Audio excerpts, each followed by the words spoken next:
a tocar el capítulo 10, Números capítulo 10, y tiene que ver con el tema sobre las trompetas, ¿verdad? Las trompetas, el toque de las trompetas. Capítulo 10, y en esta noche vamos a tocar cuatro áreas de todo el capítulo 4. Dice el capítulo 10, dice, habló Jehová a Moisés, y diciendo, haz 2 trompetas de plata, de obra de martillo las harás, las cuales te servirán para convocar la congregación y para hacer mover los campamentos. 2 funciones, convocar y mover. Ojo con ese verbo. Las trompetas, todo lo que se iban a hacer con las trompetas iban en 2 direcciones, convocar y mover. Pero vamos a tocar 4 cosas, ¿verdad? Dice, Jehová habló. En el capítulo 10 Dios sigue hablando. Qué bueno que Dios sigue hablando. Oremos, Padre, te damos gracias. Gracias en esta noche por tu gracia. Sigue hablándonos a través de tu palabra y que podamos escribir en nuestros corazones tus enseñanzas, tus principios y que lo apliquemos a nuestra vida. En el nombre de Jesús oramos. Amén. Muy bien, amados. Dije 4 cosas que vamos a tocar aquí. La primera tiene que ver con las 2 trompetas de plata. Las 2 trompetas de plata tenían 2 direcciones, había dicho, ¿verdad? Convocar a la congregación y mover los campamentos. Convocar a la congregación y mover los campamentos, las 2 direcciones. Ahora, ¿cómo lo hacía? ¿Cómo se hacía? 6 cosas allí de cómo se hacía. Cuando se tocaban ambas, ¿verdad? Ambas 2 trompetas, se tocaban 2 trompetas, esa era para mover toda la congregación, ¿verdad? Toda la congregación, cuando se tocaban ambas, dice, y cuando las tocasen, toda la congregación se reunirá ante ti a la puerta del tabernáculo de reunión. Mas cuando se tocare una, ahí ambas es para mover a toda la congregación. 2 trompetas, toda la congregación. Una sola a los príncipes y reyes. En el versículo 4 dice, cuando tocaren una sola, o sea, una sola trompeta, entonces se congregaban ante ellos, ¿verdad? Dice, ante ti los príncipes, jefes de los millares de Israel. Así que estamos viendo que estos eran sistemas de señales. Es como cuando uno ve escucha la sirena, ¿verdad? Dice, oh, el bombero, se quemó algo, la policía corretea a alguien, están dando la hora. Entonces, cuando se tocaban las trompetas 2 veces, tenía que ver con la congregación. Así que todo el mundo, cuando escuchaba ese las 2 trompetas, entonces toda la congregación se movía hacia el tabernáculo, hacia la puerta del tabernáculo. Algo iban a decir, algo iban a compartir. Pero cuando se tocaba una sola, cuando tocaran solo una, verso 4, entonces ya todo el mundo sabía que se estaban llamando a los príncipes y a los jefes de Israel. O sea, no se llamaba a la congregación, sino era un toque específico. O sea, había una reunión con los príncipes y una reunión con los jefes de los millares de Israel. Ahora, estoy hablando de una. La tercero toque era cuando eran alarmas. La alarma era para mover, dice en el versículo de cuando tocaren alarma, entonces moverán los campamentos de los que están acampados al oriente. O sea, cuando se iban al oriente, se tocaba la alarma. Así que todo el mundo dice, bueno, están diciendo en el versículo 5, dice que muevan los campamentos los que están acampados en el oriente. O sea, ¿cuál era la orden? La orden es que cuando se tocaban la alarma, los que estaban en el oriente, los que estaban en esa posición, dice, bueno, tenemos que movernos. Ese era el toque. En el verso 6 nos habla de una segunda vez. Versículo 6, la segunda vez dice, y cuando tocare alarma la segunda vez, entonces moverán los campamentos de los que están acampados al sur. Alarma tocarán para sus partidas. O sea, cuando hacían por segunda vez se tocaba la alarma, no la trompeta, las alarmas. 2 veces los que estaban en el sur decían, tenemos que movernos. tenemos que mover los campamentos. Eran señales, sistema de señales, y qué bueno que podamos entender esto, tener los oídos afinados cuando el toque de esa trompeta o de esa alarma es para nosotros. Ellos sabían cuándo les tocaba, cuándo llamaban a Pedro, cuándo llamaban a qué tribu, cuándo tenían que moverse. Ese era el toque a la segunda vez. Entonces, lo quinto, la forma quinta, alarma con trompeta, en el verso 9. En el verso 9 dice, cuando salieres a la guerra en vuestra tierra contra el enemigo que os molestare, tocaréis alarma con trompeta. Ojo, alarmas, una alarma más 2 trompetas. Cuando se tocaban eso, ¿verdad? Alarma con trompeta es que venía la guerra. Tenían que salir a la guerra. Alarma más las 2 trompetas de plata simbolizaba que tenían que ir a la guerra. Dice el verso 9, y cuando salieres a la guerra en vuestra tierra contra el enemigo, y si os molestare, dice, alarmas con trompeta, y seréis recordados por Jehová vuestro Dios, y seréis salvos de vuestros enemigos. Interesante en esta parte, ¿verdad? Cuando iban a la guerra, ellos no podían tocar una trompeta, 2 trompetas, no. Ellos tenían que seguir las órdenes de Dios, las órdenes que Dios le dijo a Moisés. Dice, mire, cuando van a la guerra, toquen alarma con trompeta. Así que cuando tocan alarma con trompeta, Dios ponía su oreja, Dios decía, no, ahí hay problemas. Mi pueblo tiene problemas, va a una batalla y ellos no van a ir solos, porque yo les prometí que cuando eran obedientes, tocando las 2 trompetas más la alarma, yo iba a estar ahí pendiente de ellos y iba a luchar por ellos, lo iba a salvar. Así que imagínense, si iban a la guerra y tocaban las 2 trompetas, pero no tocaban la alarma, ellos iban a pelear solos. O si tocaban la alarma sola y no tocaban la trompeta y se iban a la guerra, pobrecito, ¿verdad? Esa era derrota segura. Pero si ellos tocaban la alarma con la trompeta en el verso 9, entonces Dios iba a recordar lo que le prometió. Porque lo que Dios te prometió, lo que Dios nos prometió, hay más de 1000 promesas en la Biblia. Si nosotros cumplimos, obedecemos al mandato de Dios, Él recuerda. ¿Se acuerdan el arco iris en Génesis? Que cuando pasó el arco iris, recordó, dice, cada vez que ven al arco iris, va a recordar que no va a exterminar el mundo por agua, por diluvio, ¿verdad? Es un recuerdo. Uno le dice, Dios, mira el arco iris, tú me prometiste que va a ser de otra forma, pero no es con inundación. Entonces, alarma con trompeta. Y los sextos, trompetas sobre el holocausto y sacrificio.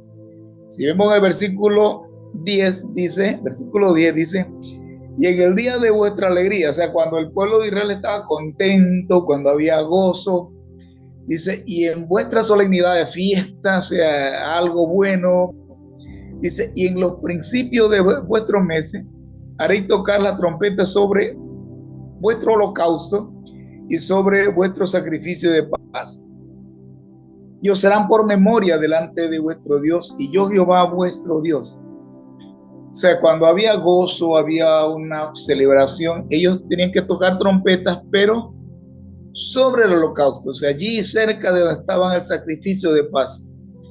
Tocaréis las trompetas sobre vuestro holocausto, o sea, ellos tienen que estar en esa posición, sí, tocando las 2 trompetas, porque dice, tocaréis, dice, las trompetas. Cuando dice las, son ambas, no es una, dos o más. Aquí serían las trompetas, turú, turú, turú, turú, había alegría, había gozo. Y el Señor decía, oye, el pueblo está contento, el pueblo está alegre. Es como alguien cuando está alegre. Hay algunos que tienen la costumbre de cantar en el baño. Y como decía mi abuelo, el que canta su mal espanta, ¿verdad? O sea, cantan en el baño, contentos. Algunos comienzan a chiflar, ¿verdad? Están alegres, ese día amanecieron bien y están cantando, otros cantan, otros tocan un instrumento. Entonces, el momento de alegría tenían que tocar las trompetas, pero en el holocausto, en el sacrificio de paz, sobre el sacrificio de paz. Así que vemos lo primero, el toque de la trompeta de esta forma. Ambas trompetas era que toda la congregación venía, una sola trompeta, tenía que convocar a los líderes, ¿verdad? Los líderes con una sola trompeta. Cuando era alarma, solamente era para que se movieran los del oriente. Cuando se tocaba la alarma 2 veces, eran cuando los del sur tenían que mover la tienda. Cuando se tocaba alarma y trompeta era porque había guerra. Y ellos sabían, alarma más trompeta, hay que guerrear. Y cuando se ponía las trompetas, se tocaba sobre el holocausto, simbolizaba de que había fiesta. Así que estas eran las señales de los toques. Hoy en día en el pueblo de Israel, cada toque con el chofar, ¿verdad? El chofar, así es, un cuerno de carnero, tiene su toque. En este estudio no vamos a explicar. Tendría que dar otro estudio sobre los toques musicales, lo que son músicos aquí. Cada toque con ciertas repeticiones tenía un significado, pero aquí ya sabemos, ¿verdad? Alarma más trompeta. Lo segundo, eran los hijos de Aarón. Recuerda que eran los hijos de Aarón. Dice en el versículo 8, dice, y los hijos de Aarón, los sacerdotes tocarán las trompetas. Ellos eran los encargados de tocar la trompeta, los hijos de Aarón y los sacerdotes. Eran los sacerdotes, los levitas, eran los que tenían que tocar las trompetas bien tocadas. Lo segundo es que vemos allí es el orden de marcha. La segunda cosa que vemos, el orden de marcha, está en el versículo 11 hasta el versículo 28. Del 11 al 28 nos presenta la palabra en números el orden de marcha. Y en el orden de marcha, dice en el versículo 11 que en el año segundo, a los 20 días, la nube se alzó del tabernáculo del testimonio. Y partieron los hijos de Israel del desierto de Sinaí. Recuerden que están en Sinaí, van en marcha para Cades Barnea, hasta Moab, ¿verdad? Van hasta Moab, según el orden de marcha, y se detuvo la nube en el desierto. Había la nube que le guiaba, se alzaba, pero vemos algunas características en la hora de marcha. En el orden de marcha es que era en el mes segundo es el mes de Iyar.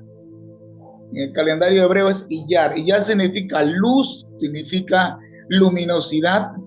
Eso está entre abril y mayo. El mes de Iyar está entre abril y mayo.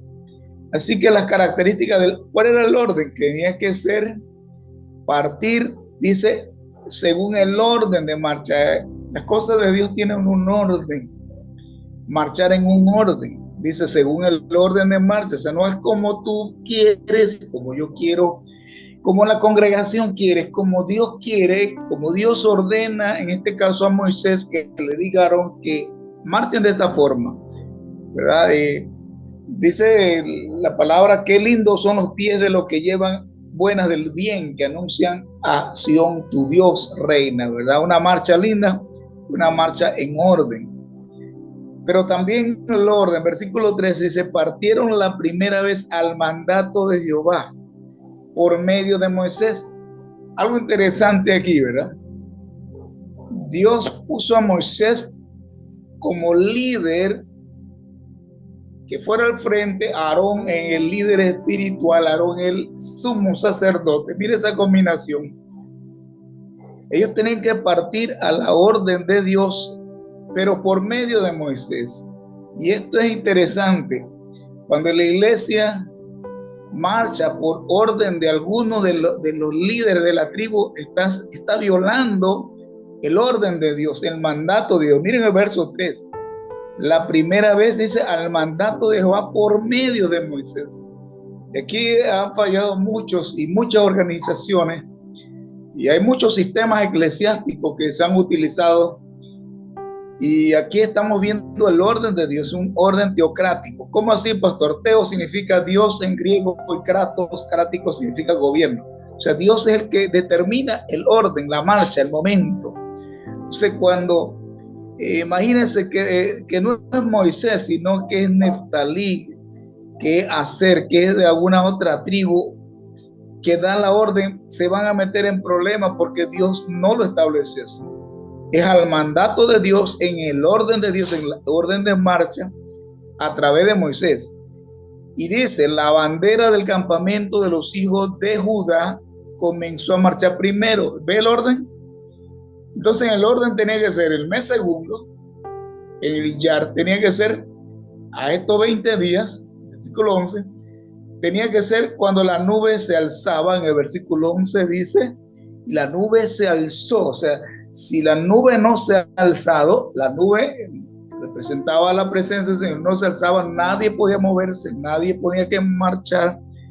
Era una señal, la nube alzada era una señal de que iba a haber marcha, pero en un orden. Porque para marchar en el desierto, ojo, versículo 12 dice, partieron los hijos de Israel, dice, del desierto de Sinaí hasta el desierto de Parán. Algo interesante, salir de Sinaí, donde estaba ese monte, el desierto, para llegar a otro desierto, en el desierto de Parán, había un trayecto grande. Mire que todavía no llegaba a Canaán. Para salir de un desierto y entrar a otro desierto, tienes que ir en el orden de Dios, escuchando a Dios, siguiendo las instrucciones de Dios, porque imagínese, sale de un problema y entra en otro problema. No importa los problemas están para resolverse, pero si usted va en el nombre de Dios, no importa la cantidad. Así que sale del desierto de Sinaí para llegar al desierto de Parán. Imagínense, de desierto a desierto. En el desierto no hay agua, no hay árboles. En el desierto no hay vida. Así que usted no puede sobrevivir donde no hay vida si no tiene la vida. En este caso el Señor que va guiando, ¿verdad? Y la orden de Dios es que la tribu de Judá tenía que marchar primero. Recuerden que eran 12 tribus. Desde el versículo 11 al versículo 32, ahí mencionan las tribus, ¿verdad? Ahí usted ve en el versículo 22 dice los hijos de Efraín, el 23 los hijos de Manasés, 24 los de Benjamín, en el versículo 25 los hijos de Dan, en el versículo 26 dice hijos de Aser, versículo 27 hijos de Neftalí. Este era el orden de marcha de los hijos de Israel por sus ejércitos cuando partían. O sea que el primero que iba adelante era Judá, la tribu de Judá, y el último que iba en el orden era la tribu de Neftalí. Así que estamos viendo esto, el orden de marcha. Jesús es el león de la tribu de Judá. O sea, Judá va adelante. Orden de marcha impuesta por Dios. Pero interesante que cuando estaban pasando esto, en el versículo 21, dice, luego comenzaron a marchar los coatitas. Recuerden, los levitas están los coatitas. En el versículo 17 dice, hijos de Gersón, los gersonitas. Hijos de Merari, los meraritas, eran los hijos de Leví. Ahora dice, versículo 21 dice, luego comenzaron a marchar los coatitas llevando el santuario, y entre tanto que ellos llegaban, los otros acondicionaban el tabernáculo. Interesante, esa pausa. O sea, mientras que están marchando, mientras que están llevando el santuario, dice, entre tanto que llegaban, los acondicionaban, dice, los otros acondicionaban el tabernáculo. Interesante, mientras alguien está haciendo algo, está marchando, mientras hay gente que se necesita que observe los detalles, que falta, que hay que complementar. Me acuerdo cuando llegamos a Limón, cuando llegamos la primera semana, le dije a una hermana, mire bien, le dije, mire bien algunos detalles, ¿qué faltaría allí? Usted agarra un papel y me pone la lista, porque yo no puedo ver todo el panorama, yo tengo que compartir la palabra, tengo que organizar y tengo que ver que todo esté bien, pero hay detalles allí que mientras estamos llegando, organizándonos, que se le van a uno, mire bien, entre tanto que llegaban, ellos acondicionaron el tabernáculo. Ah, pastor, faltaba un florero. Ah, falta un atril, un reclinatorio. O un candado que no está muy bien puesto, está como oxidado. o hay una cortina, esos detalles, mientras se estaban marchando, estaban los cuatitas, ¿verdad? Viendo los detalles, acondicionando, poniendo esos detalles. Hay gente muy detallista, y gloria a Dios por esa gente preciosa, detallista. Hay cosas que a uno se le va y que no puede tomarla, pero ellos, los cuatitas, entre tanto que marchaban, tomaban eso. Lo tercero es la propuesta de Moisés a Jobat. Eso está en el versículo 29 hasta el versículo 36. Dice, entonces dijo Moisés a Jobat, hijo de Raguel, madianita, su suegro. Ojo, voy a detenerme aquí porque acá hay algo interesante. El que no lee bien la escritura se puede confundir. Aquí dice que Moisés le dijo a Jobat, o sea, le está llamando Jobat a su cuñado, hijo de Raguel. Miren, Raguel se refiere al suegro de Moisés, pero en la Biblia aparecen 4, no sé si tiene lápiz o pluma, pero aparecen 4 nombres que se le atribuyen al suegro de Moisés. Un nombre que se le atribuye al suegro de Moisés, Jetro, eso está en Éxodo 3:1. Éxodo 3:1 se le llama Jetro, así se llamaba el suegro de Moisés cuando estaba en Madián, en el desierto de Madián. Otro nombre que le llaman a Jetro está en el capítulo 3:18 del Éxodo, se le llamaba Reuel. Reuel es la segunda vez que se refiere a él, pero con otro nombre. Pero también en Números 10:29, aquí donde estamos leyendo, se le llama Raguel. Mira, en Éxodo le dicen Reuel, aquí se le llama al suegro de Moisés, se le llama Raguel. Mire, hay 3 nombres que dije: Jetro, Reuel, Raguel, pero también, es que este hombre tenía muchos nombres, pero también al suegro de Moisés le llamaban Jobat. Y ahí es donde vamos a ver esto para no confundir. Vamos al libro de Jueces, capítulo 4, versículo 11, ahí rapidito. Jueces, capítulo 4, versículo 11, dice la palabra del Señor de esta manera: y Eber-Seneo, de los hijos de Jobat, suegro de Moisés. O sea que, ¿cómo se le llamaba a Jetro? También Jobat. Repito, al suegro de Moisés se le llamó Jetro, Éxodo 3:1. Se le llamó Reuel, Éxodo 3:18. Se le llamó Raguel, Números 10:29, pero también se le llamó Jobat. ¿Verdad? Interesante, ¿se le llamó qué? Jobat. Ahora, si usted lee bien, volvamos a ir rapidito, que en este texto se le llama Jobat no a Jetro, sino al hijo de Jetro. Dice, entonces dijo Moisés a Jobat, dice, hijo de Raguel, madianita, su suegro. O sea que aquí es su cuñado, se le llama también igual que el papá.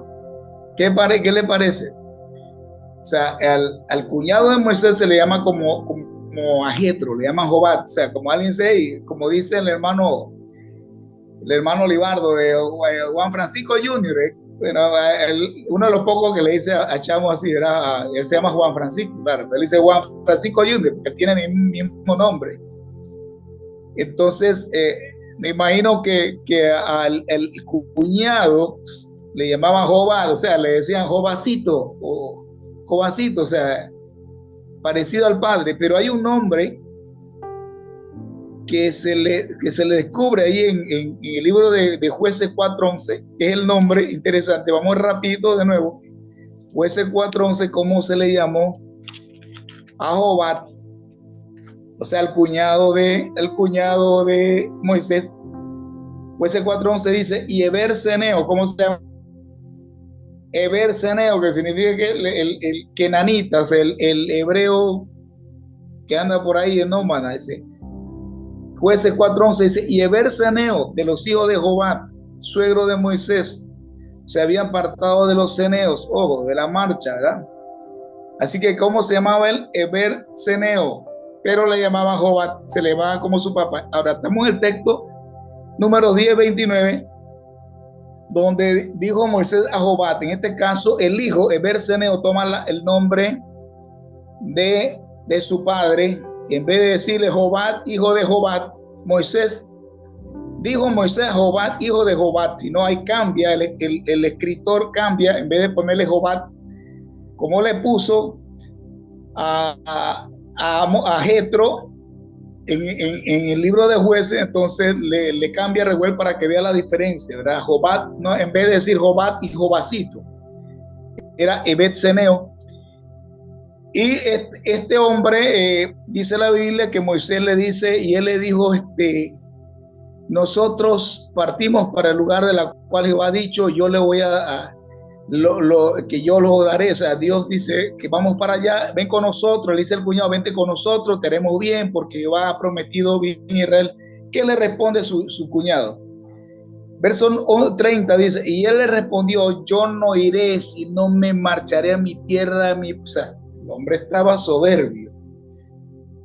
Yo no sé cuál es su relación con su cuñado, pero en ese momento Moisés dice, ven acá, el que conoce todo este desierto son ustedes, los madianitas. Ustedes se conocen este desierto como la palma de la mano. Así que, ¿quién nos puede ayudar en esta ruta sino ustedes? Entonces él ese día se puso duro y dice, no, yo no iré, sino que me marcharé a mi tierra y a mi parentela. O sea, no me da la gana. Pues estaba como rebelde el cuñado, ese día no quería responder.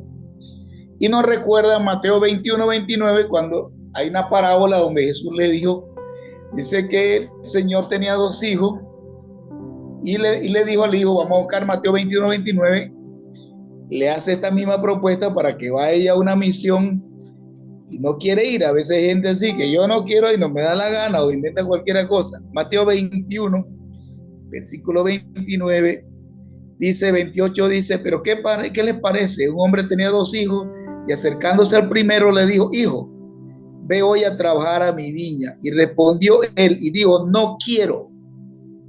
Pero después arrepentido fue, ¿verdad? No quiero. Nosotros los gentiles le dimos a Dios, no quiero. Eso con los judíos, es asunto tuyo con los judíos, con los israelitas. No quiero saber nada de Jehová, no quiero. Aquí vemos la representación. Jehová dice, no quiero ir. Ahora, en este texto no dice si fue o no fue, pero nosotros sí podemos asumir que fue. ¿Por qué? Porque leemos en Jueces 4:11 que él está en Canaán. Él fue, pero primero no quería ir, pero después fue. ¿Cuál es la prueba de que fue?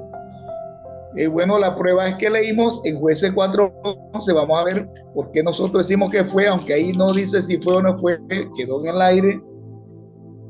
Jueces capítulo 4, versículo 11, lo que leímos, porque sabemos que él sí fue, después fue, tal vez alguien habló con él, pero dice que, y Eber-Seneo de los hijos de los suegros, dice, se había apartado, él se había apartado, estaba bravo, y plantó su tienda en el valle de San Laín, que está junto a Ced. En el libro de los Jueces se presenta a este Eber-Seneo la historia de Císara, ¿no? Císara. Y resulta que la mujer de este hombre, Eber-Seneo, llamada Jael, fue la que Dios usó para poder derrotar a Jabín. Jueces capítulo 4, versículo 17, dice, Císara huyó a pie a la tienda de Jael, mujer de Eber-Seneo, ojo, porque había paz entre Jabín, rey de Hazor, y la casa de Eber-Seneo.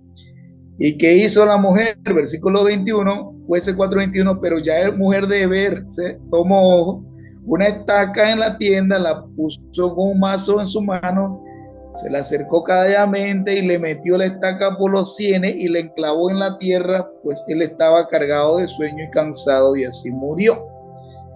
Esa es la historia de que la mujer de este hombre fue una heroína. Y por eso en la Biblia, la primera vez que se dice bendita una mujer, se resalta una mujer, es esta mujer. Jueces capítulo 4, versículo 5, versículo 24, dice, bendita sea entre las mujeres Jael, mujer de Eber-Seneo. Imagínense, bendita, no fue a María que le dijo bendita por primera vez. En la Biblia, Jueces 5, 24, menciona bendición para una mujer directamente, como mujer directamente dice, bendita sea entre las mujeres, Jael, mujer de Senea, sobre las mujeres, bendita sea en la tienda. Wow. O sea que la mujer de este hombre que dijo, yo no quiero, no voy, Dios la usó. Así que hablamos de la propuesta de Moisés. Él dijo, ven con nosotros, y él dijo, no iré. Pero después fue. Y por último, el arca y la nube como guía, señales para la marcha. Pero por último, versículo 33 en el versículo 36, dice, así partieron del monte de Jehová camino de 3 días, y el arca del pacto de Jehová fue delante de ellos, camino de 3 días, buscándole un lugar de descanso. Y la nube de Jehová iba sobre ellos de día, desde que salieron al campamento. Cuando el arca se movía, ojo, cuando el arca se movía, Moisés decía, levántate, oh Jehová, y sean dispersados tus enemigos, y huyan de tu presencia los que te aborrecen. Y cuando ella se detenía, wow, cuando ella se detenía, el arca del pacto decía, vuelve, oh Jehová, a los millares de Israel. Miren, 2, levántate para que vayas al frente y vuelve para que bendiga. ¿Verdad? Vuelve, oh Jehová. O sea, no nos dejes solo. Vuelve, oh Jehová. Así que vemos en el arca y la nube, el arca del pacto delante de ellos, la nube sobre ellos, ¿verdad? Sobre ellos de día, y decían, levántate, oh Jehová.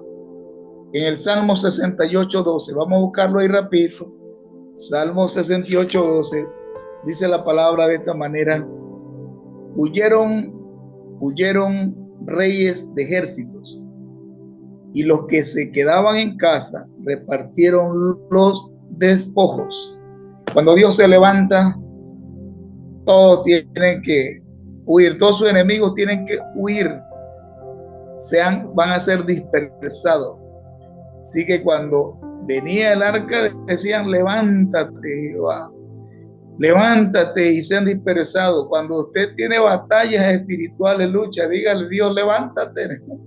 No, es como le dijeron a Jesús, esta tormenta está fuerte, despiértate, levántate, y nos ahogamos.